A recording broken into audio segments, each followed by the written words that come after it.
ಆಂಗ್ಲ ಮಾಧ್ಯಮ ಶಾಲೆಯಲ್ಲಿ ಅದ್ಧೂರಿ ವಾರ್ಷಿಕೋತ್ಸವಕ್ಕೆ ಹರಿದು ಬಂದ ಜನಸಾಗರ.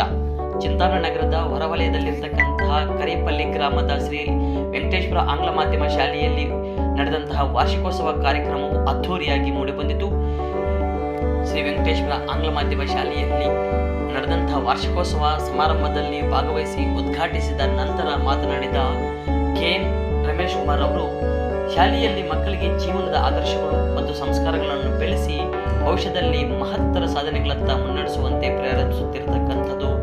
ಈ ಒಂದು ಶಿಕ್ಷಣ ಸಂಸ್ಥೆಯನ್ನು ಕಟ್ಟಿರ್ತಕ್ಕಂಥದ್ದು ಒಂದು ವಿದ್ಯಾರ್ಥಿಗಳಿಗೆ ಒಂದು ಉತ್ತಮವಾಗಿರ್ತಕ್ಕಂಥ ಭದ್ರ ಬುನಾದಿಯೊಂದಿಗೆ ಉನ್ನತ ಶಿಕ್ಷಣವನ್ನು ನೀಡಬೇಕಂತಕ್ಕಂಥದ್ದೇ ನಮ್ಮ ಧ್ಯೇಯ ಎಂಬತಕ್ಕಂಥ ರೀತಿಯಲ್ಲಿ ತಿಳಿಸಿದರು. ಅದೇ ರೀತಿಯಾಗಿ ಕಾರ್ಯಕ್ರಮದಲ್ಲಿ ASS ಸಂಘದ ರಾಜ್ಯಾಧ್ಯಕ್ಷರಾಗಿರ್ತಕ್ಕಂಥ ಸಂದೇಶ್ ಅವರು ಮಾತನಾಡಿ, ಶಾಲಾ ವಾರ್ಷಿಕೋತ್ಸವವು ವಿದ್ಯಾರ್ಥಿಗಳ ಬಹುಮುಖ ಪ್ರತಿಭೆ, ಶೈಕ್ಷಣಿಕ ಸಾಧನೆ ಮತ್ತು ಸೃಜನಶೀಲತೆಯನ್ನು ಪ್ರದರ್ಶಿಸತಕ್ಕಂಥ ಒಂದು ಶಾಲೆಯ ಪ್ರಮುಖ ವಾರ್ಷಿಕೋತ್ಸವ ಸಂಭ್ರಮವಾಗಿದೆ. ಹಾಗಾಗಿ ಇಲ್ಲಿ ನಾಟಕ, ನೃತ್ಯ, ಗಾಯನ ಮತ್ತು ಕ್ರೀಡಾ ಚಟುವಟಿಕೆಗಳ ಮೂಲಕ ಮಕ್ಕಳ ತಮ್ಮ ಕಲೆಯನ್ನು ಪ್ರದರ್ಶಿಸುತ್ತಿದ್ದಾರೆ.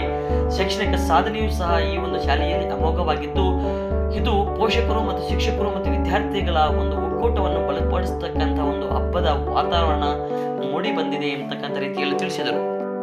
ಈ ಒಂದು ಶಾಲೆಯಲ್ಲಿ ನಾನು ಕಂಡಿರ್ತಕ್ಕಂಥ ಒಂದು ವಿಶೇಷತೆ ಏನಂತಂದ್ರೆ, ಶ್ರೀ ವೆಂಕಟೇಶ್ವರ ಶಾಲೆಯಲ್ಲಿ ವಿಭಿನ್ನವಾಗಿರ್ತಕ್ಕಂಥದ್ದು ಹೇಗೆ ಅಂತಂದ್ರೆ, ಬಡವರಿಗೆ ಕಡಿಮೆ ವೆಚ್ಚದಲ್ಲಿ ಉತ್ತಮ ನುರಿತ ಶಿಕ್ಷಕರಿಂದ ಶಿಕ್ಷಣ ನೀಡುತ್ತಿರುವುದು ಗ್ರಾಮೀಣ ಭಾಗದಲ್ಲಿ ಪ್ರತಿಷ್ಠಿತ ಶಾಲೆ ಎಂಬ ಹೆಗ್ಗಳಿಕೆಗೆ ಪಾತ್ರವಾಗಿದೆ ಎಂದರೆ ಈ ಒಂದು ಸಂದರ್ಭದಲ್ಲಿ ನಾನು ಹೇಳಲಿಕ್ಕೆ ಇಚ್ಛೆ ಪಡ್ತೀನಿ. ಹಾಗಾಗಿ ಚಿಂತಾಮಣಿಯಲ್ಲಿ ಒಂದು ಖಾಸಗಿ ಶಾಲೆಗೆ ಹೋಗಿರ್ತಕ್ಕಂಥ ಸಂದರ್ಭದಲ್ಲಿ ತಂದೆ ತಾಯಿಯವರು ಅಪಘಾತದಲ್ಲಿ ತೀರ್ಕೊಂಡಿದ್ದರು. ಆದರೆ ಆ ಸಂದರ್ಭದಲ್ಲಿ ನಾನು ಆ ಶಾಲೆಗೆ ಭೇಟಿ ಕೊಟ್ಟು ಆ ಶಾಲೆಯಲ್ಲಿ ಓದ್ತಾ ಇರ್ತಕ್ಕಂಥ ಮಗುವಿನ ಸಮಸ್ಯೆ ಬಗ್ಗೆ ಆ ಒಂದು ಶಾಲೆಯಲ್ಲಿ ವಿವರಿಸ್ತೀವಿ. ಆದರೆ ಆ ಒಂದು ಶಾಲೆಯಲ್ಲಿ ಒಂದು ಯಶರಾಂತ ಶಾಲೆಯು ಸಹ ಏನು ಹೇಳ್ತಾರೆ ಅಂತಂದ್ರೆ, ಅವರು ಮ್ಯಾನೇಜ್ಮೆಂಟ್ ಅವರು ನೀವು ದುಡ್ಡು ಕಟ್ಟಿ ಆ ಮಗುವನ್ನು ಸೇರಿಸಿ ಅಂತ ಹೇಳ್ತಕ್ಕಂಥ ರೀತಿಯಲ್ಲಿ ಹೇಳಿರ್ತಕ್ಕಂಥದ್ದು ನಾವು ಸನ್ನಿವೇಶದಲ್ಲಿ ಕಂಡಿದ್ದೀವಿ.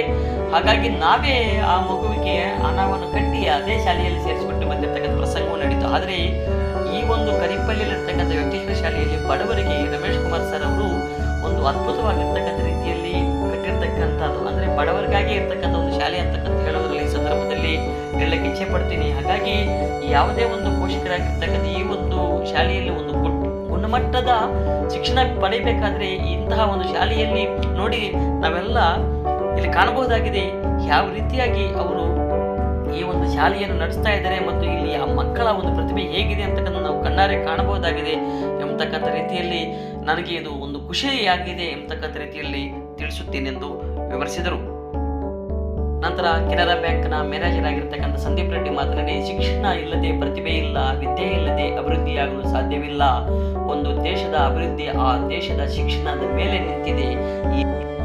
ಯಾವ ದೇಶ ಶಿಕ್ಷಣಕ್ಕೆ ಹೆಚ್ಚು ಮಹತ್ವ ಕೊಡುತ್ತದೋ ಆ ದೇಶ ಎಲ್ಲ ರಂಗದಲ್ಲೂ ಸಹ ಅಭಿವೃದ್ಧಿ ಸಾಧಿಸುವುದರಲ್ಲಿ ನಮ್ಮ ಕಣ್ಣ ಮುಂದೆ ಇದೆ. ಅದಕ್ಕೆ ಶಿಕ್ಷಣ ಹೆಚ್ಚು ಮಹತ್ವ ಕೊಟ್ಟರೆ ಈ ನಮ್ಮ ದೇಶವು ಎಲ್ಲ ರಂಗದಲ್ಲಿ ಅಭಿವೃದ್ಧಿ ಕಾರಣ ಸಾಧ್ಯವಾಗುತ್ತದೆ. ಈ ನಿಟ್ಟಿನಲ್ಲಿ ಸರ್ಕಾರಗಳು ಸಹ ಪ್ರಯತ್ನಿಸಬೇಕಾಗಿದೆ ಅಂತಕ್ಕಂಥ ರೀತಿಯಲ್ಲಿ ಹೇಳಿದರು. ನಂತರ ಈ ಸಂದರ್ಭದಲ್ಲಿ ಅದೇ ಶಾಲೆಯಲ್ಲಿ ಅಂಡರ್-19 ಕ್ರಿಕೆಟ್ ಆಟಗಾರರು ಸಾಕಷ್ಟು ಮಂದಿ ಬೆಳೆದಿರತಕ್ಕಂಥದ್ದು, ರಾಷ್ಟ್ರ ಮಟ್ಟ, ರಾಜ್ಯ ಮಟ್ಟದಲ್ಲಿ, ಅಂತಾರಾಷ್ಟ್ರೀಯ ಮಟ್ಟದಲ್ಲೂ ಸಹ ಕ್ರಿಕೆಟ್ನಲ್ಲಿ ಗಣನೀಯ ಸಾಧನೆ ಮಾಡಿರ್ತಕ್ಕಂಥ ಕ್ರೀಡಾ ಪಟುಗಳಿಗೆ ಸಹ ಈ ಒಂದು ಸಂದರ್ಭದಲ್ಲಿ ಪ್ರಶಸ್ತಿ ಪ್ರಮಾಣ ಪತ್ರಗಳನ್ನು ಸಹ ಶಾಲಾ ಆಡಳಿತ ಮಂಡಳಿಯ ಕಾರ್ಯದರ್ಶಿಯಾಗಿರ್ತಕ್ಕಂಥ ರಮೇಶ್ ಕುಮಾರ್ ಮತ್ತು ಮುಖ್ಯೋಪಾಧ್ಯಾಯರಾಗಿರ್ತಕ್ಕಂಥ ಶೋಭಾರವರು ಸಹ ವಿತರಣೆ ಮಾಡಿದರು. ಈ ಸಂದರ್ಭದಲ್ಲಿ ಕಾರ್ಯಕ್ರಮದಲ್ಲಿ ಮಕ್ಕಳ ಪ್ರತಿಭೆ ನೋಡಲು ಸಾಕಷ್ಟು ಪೋಷಕರು, ಸಾರ್ವಜನಿಕರು ಕಿಕ್ಕಿರಿದು ನಿಂತು ವೀಕ್ಷಿಸಿದರು. ವಿದ್ಯಾರ್ಥಿಗಳು ವಿವಿಧ ವೇಷಭೂಷಣಗಳಿಂದ ಹಾಡುಗಳಿಗೆ ಕುಣಿದು ಕುಪ್ಪಳಿಸತಕ್ಕಂತಹ ಒಂದು ಸಂದರ್ಭವೂ ಸಹ ಕಾಣಬಹುದಾಗಿತ್ತು. ನಂತರ ಕಾರ್ಯಕ್ರಮದಲ್ಲಿ ಮುಖ್ಯ ಶಿಕ್ಷಕಿಯಾಗಿರ್ತಕ್ಕಂಥ ಶೋಭಾ ರಮೇಶ್ ಅವರು, ಗ್ರಾಮ ಪಂಚಾಯತ್ ಸದಸ್ಯರಾಗಿರ್ತಕ್ಕಂಥ ಸುರೇಶ್, ಶಿವಣ್ಣ, ನಾರ್ಮಕ್ಲಹಳ್ಳಿ ಮೂರ್ತಿ, ಚಂದ್ರಮೌಳಿ, ವಿಮಲ್ ಅಜ್ಮೇರ್, ಮಂಜುನಾಥ್, ಪ್ರಾಂಶುಪಾಲರಾಗಿರ್ತಕ್ಕಂಥ ಅಯೂಬ್ ಪಾಷಾ, ಶಿವಣ್ಣ ಮತ್ತು ಸಿಬ್ಬಂದಿ ವರ್ಗ ಹಾಗೂ ಇತರೆ ಗ್ರಾಮಸ್ಥರು, ಪೋಷಕರು ಉಪಸ್ಥಿತರಿದ್ದರು.